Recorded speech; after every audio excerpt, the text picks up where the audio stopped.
បាទសូមជម្រាបសួរដល់អតិថិជនចាស់ថ្មីទាំងអស់បាទរបស់រោងចក្រផលិតនៅដំបូងចង្កសីជ័រពលឺបាទក៏ដូចជាក្បួនជ័រពលឺយើងខ្ញុំបាទខាងក្រោយខ្នងខ្ញុំបាទគឺមានពេញតែម្ដងបាទទាំងចង្កសីជ័រពលឺសម្រាប់ 8C សម្រាប់ 1 លីក៏ដូចជាសម្រាប់ 1 លី 2បាទគឺយើងមានស្តុកពេញតែម្ដងបាទចំពោះចង្កសីពលឺគឺមានអត្ថប្រយោជន៍ច្រើនមកបងប្អូនអាចយកទៅប្រើសម្រាប់ប្រក់ដើម្បីកាត់បន្ថយនៅការចំណាយប្រើប្រាស់នៅគ្រឿងអគ្គិសនីបាទធ្វើឲ្យមានពលឺថ្ងៃចូលគ្រប់គ្រាន់បាទ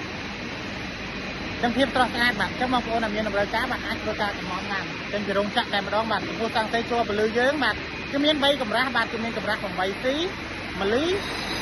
និង 1 លី 2បាទហើយមុខកាត់តឹងរបស់តាំងតែជួរពលឺយើងបាទគឺមានមុខកាត់តឹង 1.7 ម៉ែត្រហ៊ុនបាទកងភ្លីហើយនៅសល់ 1 ម៉ែត្រចំពោះប្រវែងបណ្ដោយក្នុងមួយសន្លឹកបាទគឺ 6 ម៉ែត្រចឹងបងប្អូនដែលមានតម្រូវការបាទចាក់ដល់នឹងតាំងតែជួរពលឺបាទដូចជាក្បឿងជ័រពលឺយកទៅប្រើប្រាស់ដើម្បីឲ្យមានពលឺចូលក្នុងលំនៅឋានទេឋានឃ្លាំងបាទអាគ្រីទាំងអស់បាទអាចធ្វើការកម្មង់ចេញពីរោងចក្របានបាទតម្លៃពិសេសតែម្ដងបាទហើយយើងមានគុណភាពល្អខ្លាំងតែម្ដងពុកម៉ែបងប្អូនទាំងអស់គ្នាបងប្អូនដែលមានតម្រូវការបាទសូមធ្វើការឆាតចូល page បាទឬក៏ធ្វើការទំនាក់ទំនងបាទតាមរយៈលេខទូរស័ព្ទដែលមាននៅលើវីដេអូប្រាប់បាទសូមអរគុណបាទ